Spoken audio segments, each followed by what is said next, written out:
And the public really, really likes it. In fact, I've never had to hand out a business card. They always would find me, and neighbors would tell neighbors, and if I get one job in that neighborhood, I might wind up with 7 or 8. In this episode of Voices from the Field, NCAT Sustainable Agriculture Specialist Tracy Mumma talked with her husband, David Sturman, and daughter, Lina Sturman, about using draft horses on the farm. They talk about some of the jobs horses can do, including logging and agritourism, and some of the different hitches that can help make effective use of horsepower. They also cover some important considerations for anyone considering using draft horses on the farm, based on decades of shared family experience using draft horses in Montana. Let's listen. Hello, I'm Tracy Mumma, a program specialist with the National Center for Appropriate Technology and its ATTRA Sustainable Agriculture program. Today on the Voices from the Field podcast, I'm joined by 2 of my favorite draft horse people, my husband David Sturman and my daughter Lina Sturman. 2 recent podcasts have taken a close look at draft animals. Draft Animals 101 introduced some of the reasons why people would like to use draft animals on the farm. And Teaming Up with Oxen took a closer look at using bovines as draft animals. Today we're going to take a closer look at draft horses. I thought we'd start off by talking a little bit about what exactly a draft horse is. There are several major breeds of draft horses in the United States. Such as Belgians. Brabant Belgians, that's a little different, but it's notable. Percherons. Shires. Clydesdales. And a little rare, but Suffolks. Those are some of the horses that you would see at a draft horse show and that are commonly recognized as draft breeds. There are also several other minor draft breeds that you might see in the United States or that you would see in other countries. What are some of those? Halflingers. Creams. North American spotted drafts. Fjords. Fjords. And there are also some draft ponies, which mentioned the halflinger already, but many of the other ponies can be used as drafts as well, to pull things, to pull carts and to drive with. You can also drive horses that aren't pure draft horses. There are many draft crosses, and many horses that are not drafts at all are driven as well and have been used for farming historically. And also mules, the cross between the horse and the donkey, are used in farm work and driving work. And donkeys themselves. You're right. Absolutely. And so today I'm going to be saying draft horses, but anything that we talk about here could mean any of those animals, any of those different breeds, or the mules. I thought we'd start by talking a little bit about things to do with draft horses. It seems to me like when you see a picture of a draft horse, it's always a draft horse with a plow. And yet, ironically, plowing is one of the things we've done the least with our horses. But there are many other things you can do on a farm with horses. You want to name off some of those? Harrowing and haying and... Let's go into haying. There would be several aspects of that. There's the mowing. Yeah, the mowing. Mm-hmm. Raking. Baling even. And then baling or loose hay gathering. Buck raking. Yes. Mm-hmm. And then also just transporting the hay from the field to the barn. Feeding with a team in winter. Sure. Cultivating a garden. Or moving, say, your mobile chicken coop. You talked about harrowing, but I think there's also 2 aspects there. There's like harrowing a seed bed, or there's pasture harrowing. Yeah. Two different ideas there. Mm-hmm. Okay, let's go into a little bit of some of the things that we have done with horses that we have a lot of experience with. David has been a horse logger, using draft horses to transport logs set for sale. And he has a history of that stretching back decades now. Decades, yes. Maybe you could talk a little bit about how you use the horses in that process. Well, first off, I started logging with a pretty stout mule, and pretty soon the trees or the logs got bigger than the mule, so I cashed in the mule and wound up with about a 1,900-pound Belgian mare. And pretty soon thereafter, I wound up with another horse, another Belgian. And before you know it, I was full-time logging year-round. This is in western Montana, by the way. And so what I do is go into, I don't know, let's just say a 5-acre lot.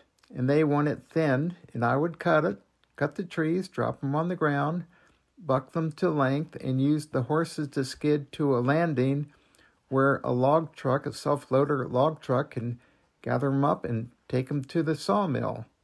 And some jobs is actual logging, some are just taking out the junk.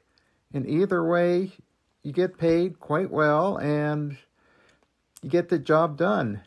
Some of the joys I have with that logging is it's always like a chess game, strategizing. How am I going to get this tree to the landing, or how can I do it better?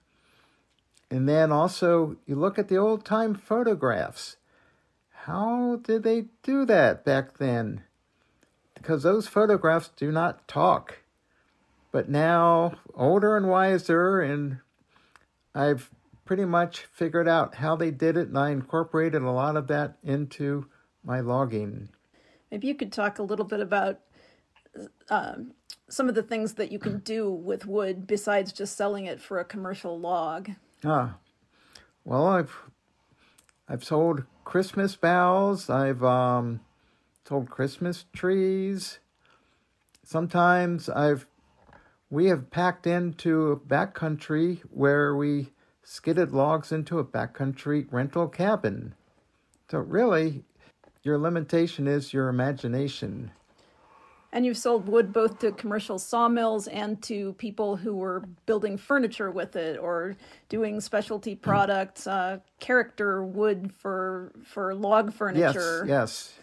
So there's many options there, and things that a landowner might consider as a way to use their forested land or to add an additional income stream from that. And in addition, the logging is something that can be a flip season activity, because that's something that can happen year round, right? Yes. And also, by the way, you can mark it down to 2-inch top, meaning that literally 2 inches and up is a saleable item. Firewood, if it doesn't make saw log, it will make firewood. So horse logging is perhaps a little understood and little known or thought of activity, but it's something that could be a viable use for horses, in addition to using them on the farm or using them in field work or garden work. It's something that can fit in as a niche. And the public really, really likes it. In fact, I've never had to hand out a business card. They always would find me, and neighbors would tell neighbors, and if I get one job in that neighborhood, I might wind up with 7 or 8. Okay.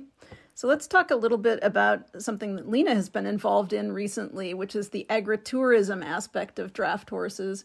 She's been working with an operation that uses horses for several different purposes. Maybe you could speak of some of those. Yeah, so I work for a pleasure driving outfit called Live Oak Belgians, and they run several teams of Belgian draft horses. And a lot of what we do is connecting the public to both the horses, because lots of the people coming to see the horses, taking wagon rides, hiring us for weddings, are people who've never seen heavy draft horses in use before or even up close. So connecting them to both that and connecting them to the history that comes with draft horses and the vehicles we use at different jobs is a really cool aspect of the job. And it's really fun to see how excited people get about how friendly the horses are and how cool it is to go on a wagon ride and actually get to experience that. For decades, NCAT's ATTRA program has been the trusted place to find practical and cutting-edge answers to sustainable agriculture questions. But what if you're the one with the great idea? The forum on ATTRA's new website connects you with other farmers, ranchers, and land managers who are sharing their practical know-how. Stop by at attra.ncat.org and join the conversation. before people would leap into an agritourism operation, there are some things that they should consider. Can you talk about some of those? Yeah, so insurance is a really important part of the agritourism, especially with horses. Horses come with a lot of their own insurance. And so the way we run it is that we carry our own insurance, and so whoever is hiring us for the job doesn't have to have insurance that covers that. But it's something, for equine insurance, it's something that needs to be looked into a lot and explored a lot before you go into it. And also maintaining good business partnerships with the people who are hiring you, and the public relations side of being patient with public who may not have experience around horses, especially driving horses. So it's important, if you're going to get into an agritourism venture, to understand the liability that's involved and to understand the logistics that are involved. It sounds like a good idea to do wagon rides for Christmas, say, but there's only one day that's Christmas. So there's a big logistical consideration that things can pile up at certain seasons and be pretty slow at other seasons, which can be an advantage or a disadvantage. But another aspect of the agritourism, I think, is that you need to have a really good marketing plan for that. Yeah, we've just been working on our marketing, and it's important to have face-to-face conversation with people, also social media marketing, website marketing, as well as having packages put together of what a certain ride offers, what you include in that, say, and figure out where that ride is going to be. Put together rides that incorporate other businesses, such as lunches made by a local place that you incorporate in a lunch ride. So many things to consider doing with horses, and the options are pretty much unlimited. You just need to decide what fits in with your operation and your schedule and your abilities and your labor force, and go ahead with it. There are many different things you can do with horses, as we've talked about, and there are many different ways to use horses to accomplish those things. You can drive a single horse if you have a small job, but as David mentioned with the logging, as the size of the job increases, the size of your hitch may need to increase. So there are several different hitches that you can use with horses. If you need more power, you can add a horse, but there are different configurations that make that more practical. Lina, do you want to name some examples of some of the different hitches that there are? Sure. So you go from single horse, and you have a team, and then you have 3 abreast, which is 3 horses in a line right in front of side by side in a line in front of whatever you're pulling. There's also 4 abreast or even 5 abreast, which is again side by side. And then there's also 4 up, which will be 2 and then another 2, 6 up, 8 up, so on and so on.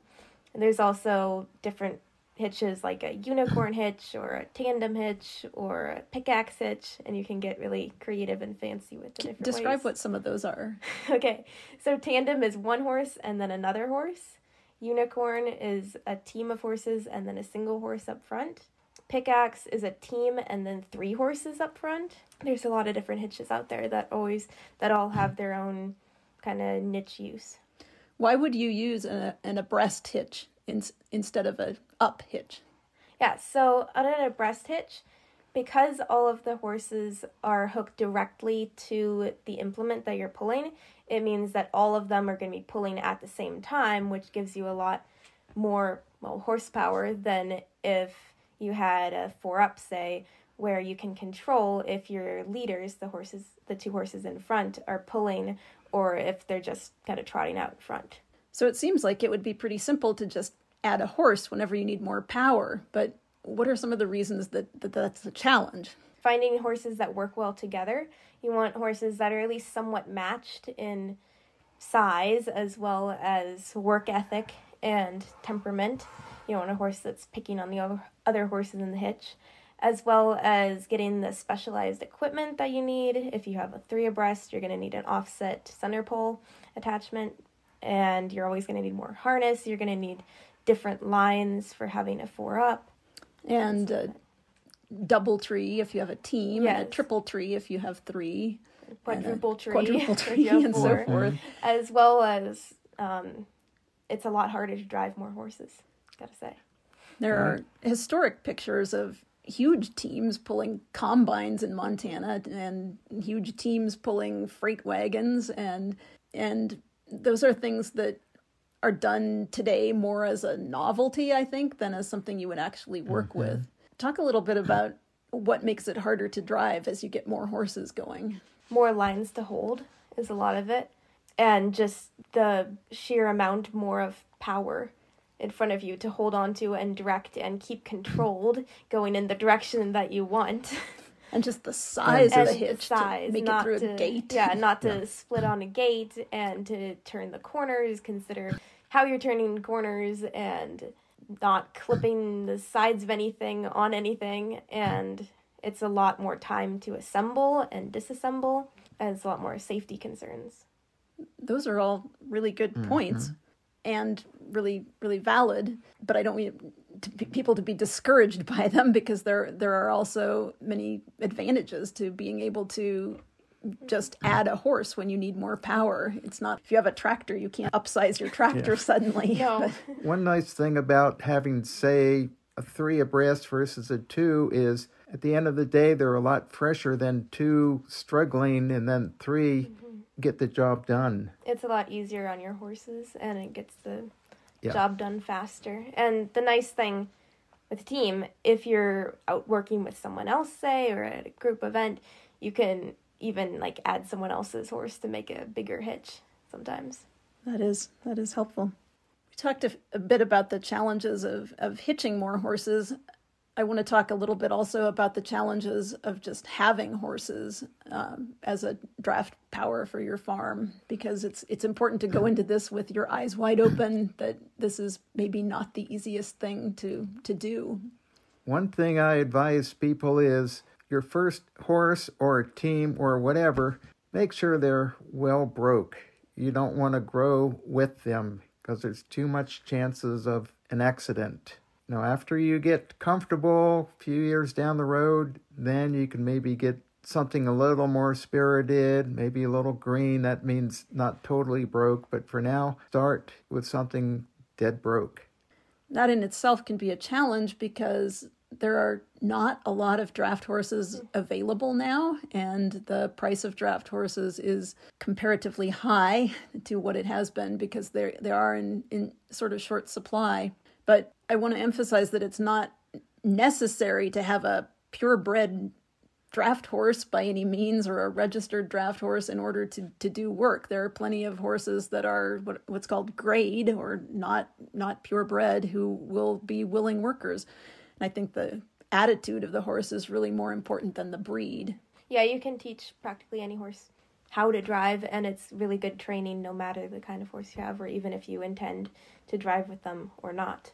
Something else to consider, especially about draft horses, is that farriers for draft horses are really hard to find because draft horses have considerably larger feet, and it's not particularly fun to shoe them. And I can speak to that because I was a farrier for over 10 years, and doing a draft horse is a lot of work. Another consideration about the bigger draft horse is that the bigger draft horse eats a lot more. Oh, yeah, they sure do. Yeah, I kept track one year with my logging team and went through 14 tons of hay for the year. That was just 2 horses. So that is definitely a consideration if you're thinking about getting horses to look not just at purchasing them, which can be a challenge in and of itself, but then to maintain them and to keep them healthy and to keep them fed and shod, and then to find the equipment that you're going to use to work with them, which can be a challenge as well. Finding well-fitting harness is extremely important because ill-fitting harness can lead to disasters quickly. You sound like you experienced that. I sure did. Okay, so we talked about some of the things that you can do with horses, some of the kinds of horses, some of the different hitches that can be used to accomplish the different jobs that you need to have done. And I want to close up today by talking a little bit about just your favorite thing about driving horses. David, do you want to start? Well, driving, meaning logging for me, you go up and you scratch the horses, congratulate them on a good skid.